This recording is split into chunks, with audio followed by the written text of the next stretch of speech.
Hey there, everybody. Welcome back with the Purplatypus is the name, and today we're not playing Duelyst 2, but I thought it'd be fun to do a little video going over each faction and what their strengths are, what their weaknesses are, and kind of maybe what faction would best suit your play style.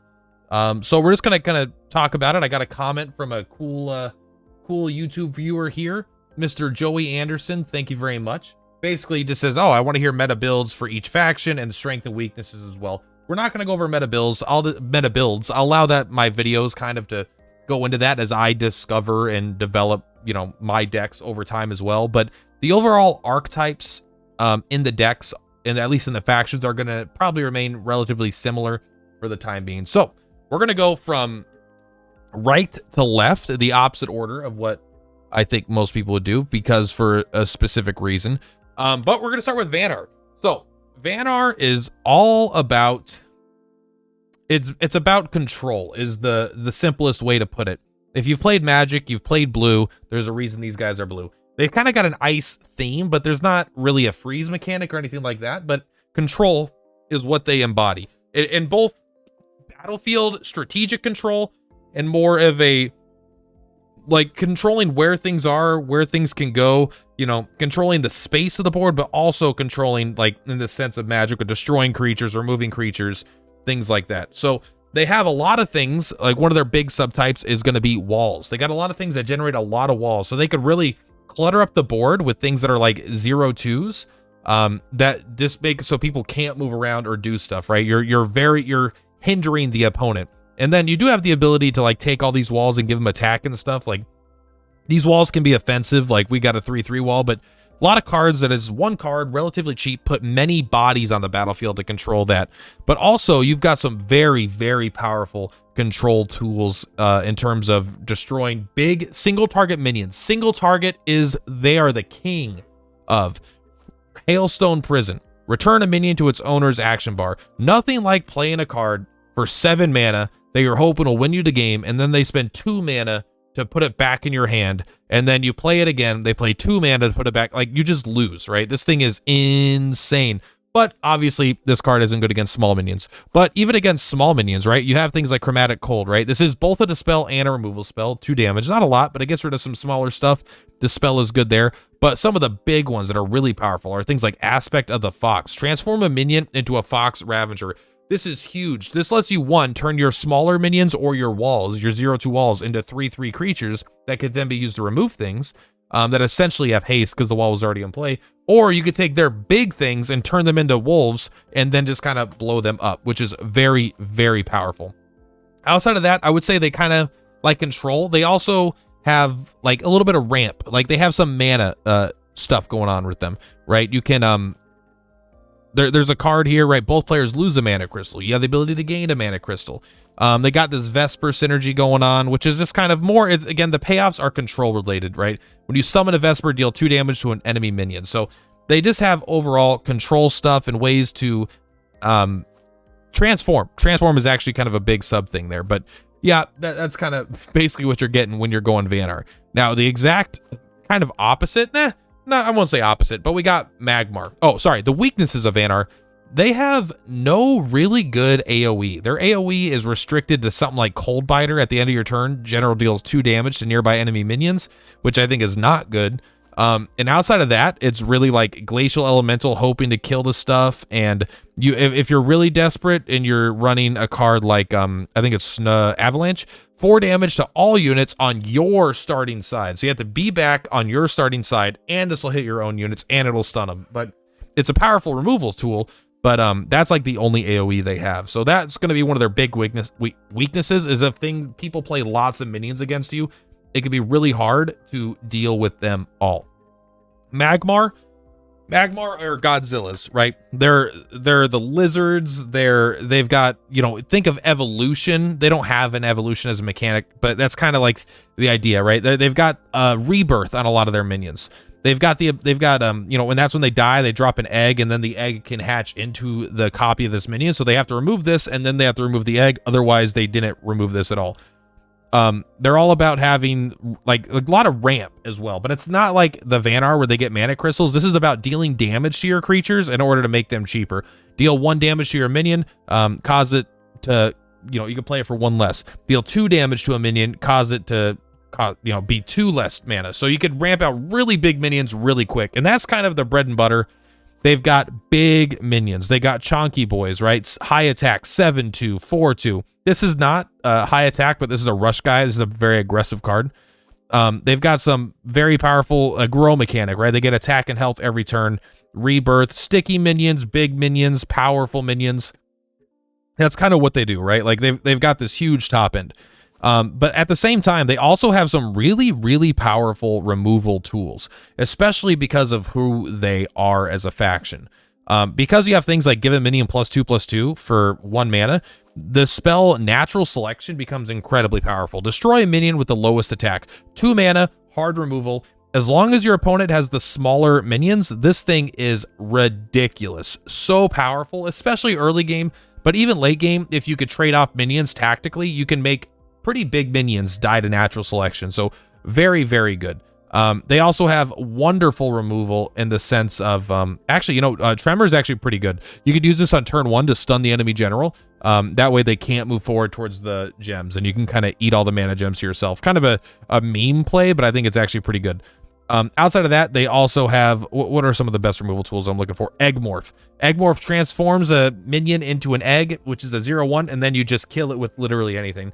I would say this is a more powerful version of the wolf spell in terms of for it being a removal. It also hatches an egg. That is, you don't do that very much. Use it mostly as a removal spell. But the wolf spell is also only 1 mana. This is 4, so it's of course more powerful. You've got some sick combos. This turns everything into like a 0 mana 1/1, right? Like it turns all their minions into 1/1, so you can make easy trades. Plasma Storm, destroy all minions with 3 or less attack, and you have a cool minion here, deal 2 damage to all other minions. This includes your own, but like lots of really good control tools, which is kind of weird. So you got good control tools and a good top end.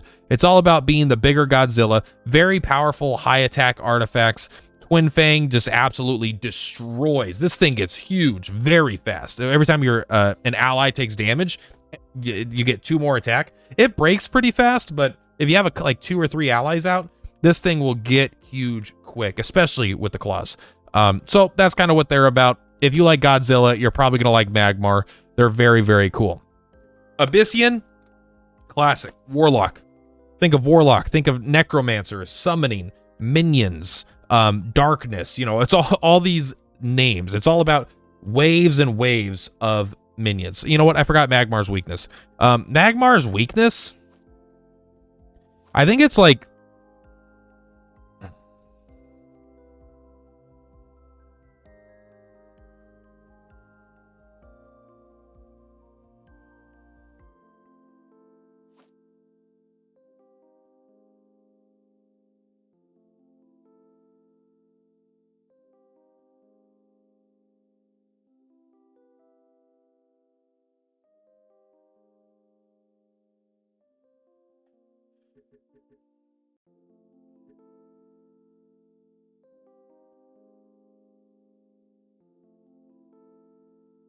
Magmar's weakness, I would say overall, is that they don't have very good early minions, unfortunately. Like, obviously, the Kujata is, like, insane for ramping stuff out, and young Silithar is, like, decent. It's not, like, crazy good. It's a 2/3. Other minions get 4/3s, so it's not great, right? Even with the egg thing.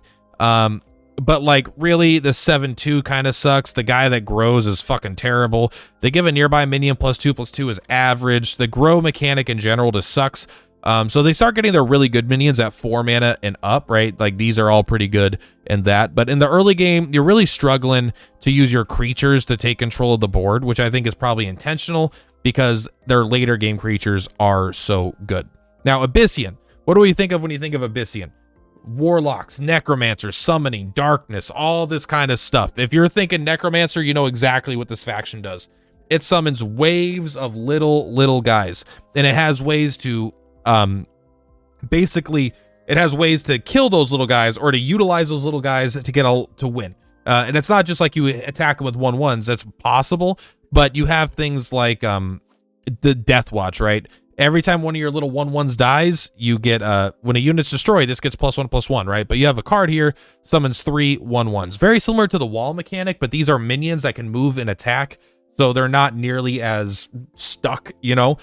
You could do more with them. Death Watch, gain +1/+1. You could trade them in to get the damage here. Kind of doubles the damage. They've got really good, like right here, all allied minions get +2/+0, so it's like a big, you know, bloodlust type effect for all your little guys. So you could swarm the board, give them a bunch of attack, trade them in, and get a bunch of like Death Watch on this, or there's this other guy here. Every time you summon one of these little 1/1s, you get a 2/2.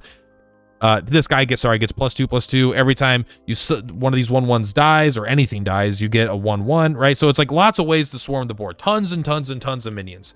On the other hand, they also have really good AoE, or sorry, really good removal, just in general. Not like, I don't know if it's the best. I wouldn't say it's Vanar good, but they have a lot of options. Give a minion Dying Wish, deal 3 damage to nearby allies, so really good AoE here. Really good Demonic Lure, lets you move enemy minions kind of wherever you want to for 2 mana.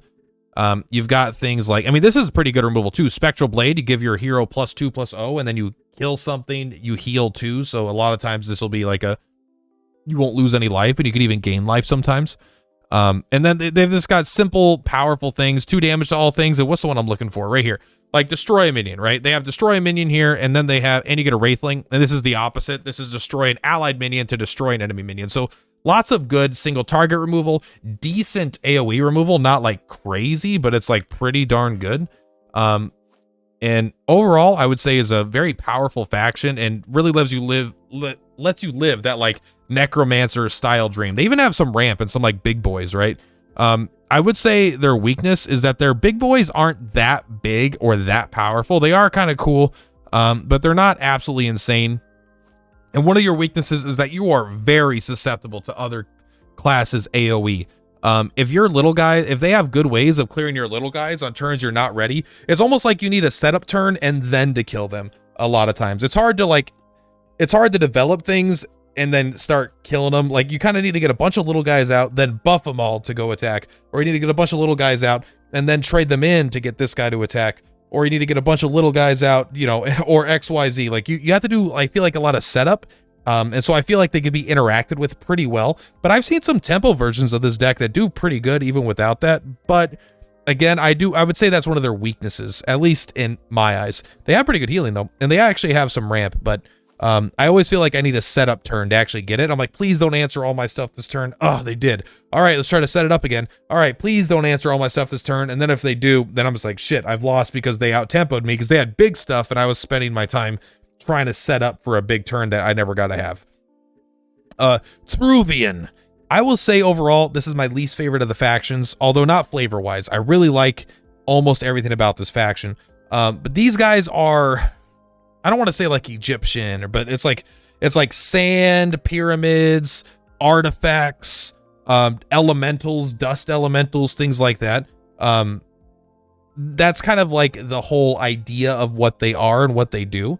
They have this really cool blast mechanic, which is like they're the only ones that have it. They have like it attacks in a line and it hits everything in the line. Nothing else attacks multiple targets. But I mean, it's like Frenzy does. But I mean, this hits like boom, boom, boom, boom, every square. Very, very powerful. But I would say one of their big defining features here are these structures, right? They're the only one with structures that I'm aware of. But this structure has gateway, and every turn it summons like a elemental. So you can kind of swarm the board with elementals, but they die at the end of the turn. So they're more like temporary things that you just go in and help you control the board. Very, very cool mechanic. There's lots of these structures. There's three different ones. Besides that, so, you know, playing a bunch of wind elementals, they've also got a lot of artifacts and artifact synergy. Give your general +2/+0. They've got a cool 4-drop here that equips an artifact when it dies, giving your general blast, giving your general +3/+0, like lots of cool stuff. But then like some super powerful stuff here are going to be the like right here, right? For each artifact equipped to your general, give it +2/+0 this turn. And then they have another one here, this wish here, give your general +3/+0, and it can move up to 3 spaces, and it reduces damage it takes by 3. So this is very, very powerful, especially if you're going melee. So they have like this structure, this wind thing, and they've also got a subsect of it, which is like, all right, you could just go for hero combat, kind of general combat. Like you could go really all in on that, and it's decent. I do think that it if your general is insanely strong, you're still not killing enough stuff. Like if people are playing 2 things a turn, you're killing 1 thing a turn. It's not exactly great. Now as far as their weaknesses, I don't think they have the best AoE. They have, like, I think the only AoE spell they have here is going to be Star's Fury, right? Summon a Wind Dervish on the space in front of each enemy. This spell is pretty good. But like outside of that, the only other thing you have that hits more than 1 target is going to be the Bone Swarm, and it deals 2 damage to the general and 2 damage to enemies around the general. I think that is a pretty good spell, but it's kind of like, this isn't cutting it if they're going really wide everywhere. As far as like even your single target removal is like okay, but it's not as good as the other factions. That's why I would call it a weakness, I suppose. Right, you get a spell really cheap, which is cool, but like even as far as like trying to kill something, like all right, this summons a 2/2 in front of the general, maybe you could use that. This does 2 damage.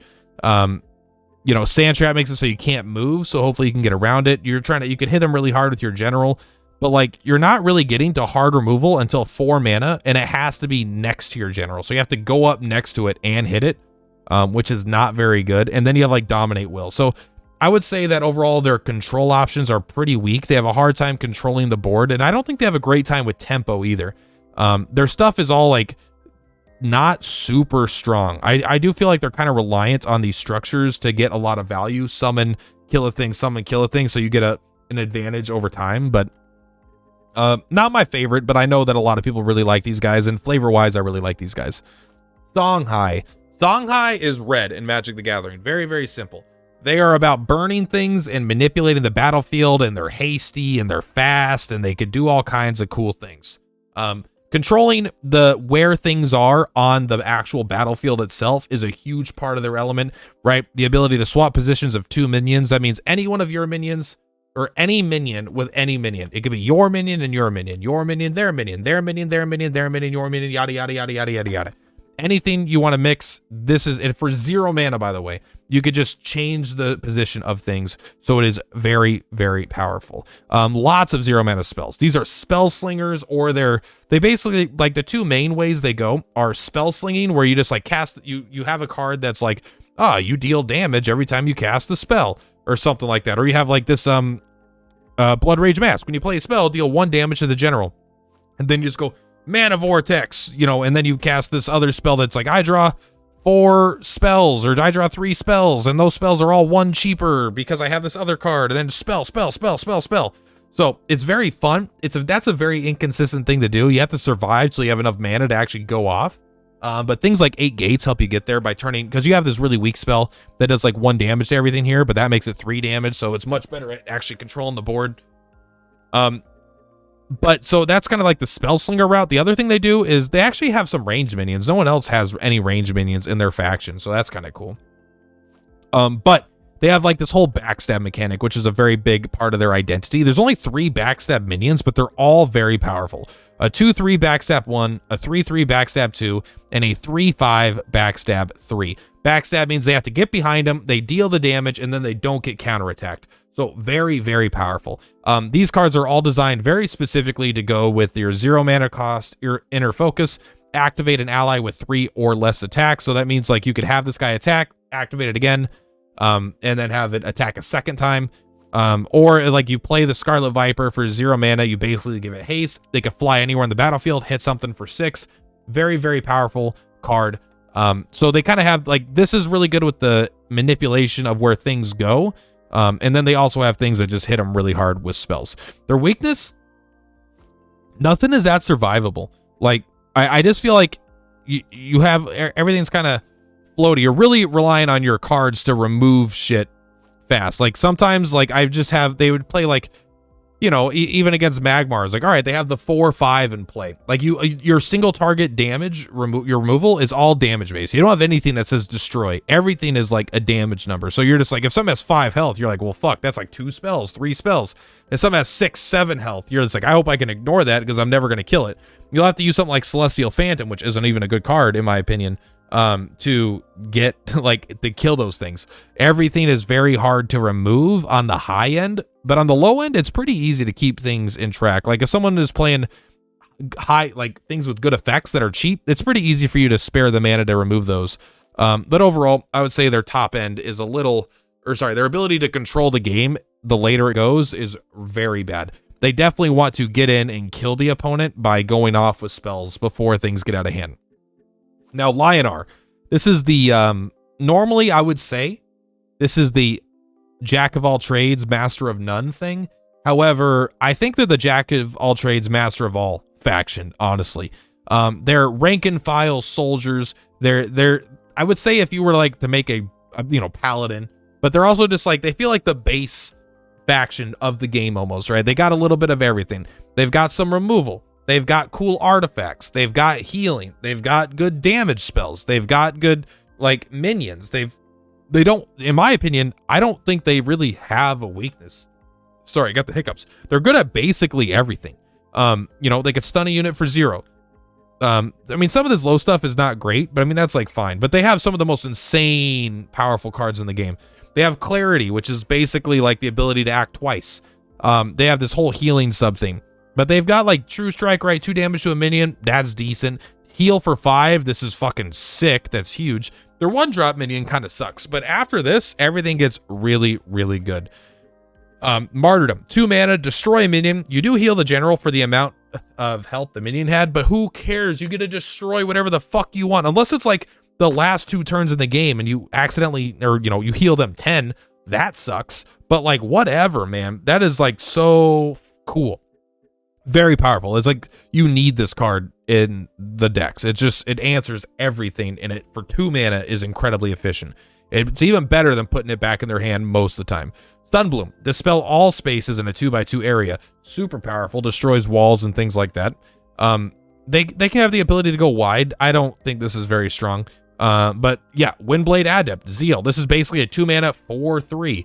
Huge. Zeal's a wonderful mechanic because your general's already in combat. You have the ability to cheat wins out of nowhere by giving minions attack equal to their health, because you have like this 3/10. You could just suddenly make it have 13 attack and just go boom for like 3 mana if it survives the turn. Very powerful. 2 damage to all minions. Pretty good AoE. It's twice as strong as the same spell in Songhai. The issue is Songhai's doesn't hit your own. This does hit your own. You don't really care. If you're playing this, it's because you really need it to hit a bunch of enemy minions, not because you already have a bunch of your own. And it also hits the enemy general, worth noting, so this can be lethal. Silverguard Knight, Provoke, and Zeal +2/+0, fucking insane card. Maybe the best artifact in the whole game. General has +2/+0. The first time your general takes damage with this equipped each turn, reduce that damage by 2. If something attacks you for 2 or less, and you don't take damage, the artifact doesn't lose durability. So this thing is fucking hard to destroy. There are times where you spend 5, 6 turns, 7 turns trying to fucking kill this thing. This artifact stays alive. You almost have to run specifically artifact removal just for this specific artifact, because if you run across it, it's brutal. Decimate, destroy minions that are not nearby a general, right? Potentially amazing AoE. Holy Immolation, maybe the strongest card in the entire game in my opinion. Heal an allied minion for 4 and deal 4 damage to enemies nearby it. This is so broken. You don't need to even heal the ally, but if you have an ally, you cast this on it, it will heal them for 4 if they need to, but it then does 4 damage to every square next to it that's an enemy, including the enemy general. This thing is insanely good AoE and almost always turns the tide of a battle. Like, this is a 4 of it. You can only run 3, but I recommend running 4. If you could run 6 of these, I think you would run 6 of these and you'd win every game. It's that powerful. And then I'm only talking about the good cards here, by the way.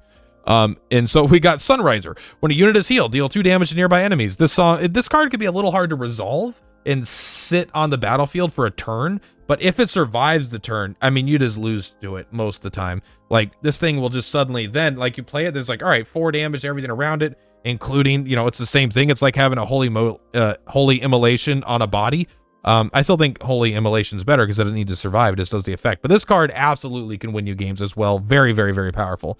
And then you get to the top end. I think their top end is a little bit quote unquote weaker, but you have like a 5 mana 3/10 airdrop Provoke. This guy just comes down and says no one's going anywhere. The only bad thing about this guy is that he dies to the Abyssian 3/1. He dies to Magmar. But like there's a few specific things that he dies to that's really bad for him being 5 mana. Things that don't hit a lot of other 5 mana things that he does get hit by. But still, even then, this card is ridiculously good most of the time you play it. Lyonar, like, what is their weakness? I don't think they really have a weakness. I mean, they don't go really wide. They don't have a, even though they have a spell here that's like, oh, you can go wide. I don't think they really have that. And they don't have the best access to Dispel. They do have a really good Sunbloom. It's 2 mana. It does a 2x2 area. I mean, that's probably arguably even better than Vanar's, I suppose, which only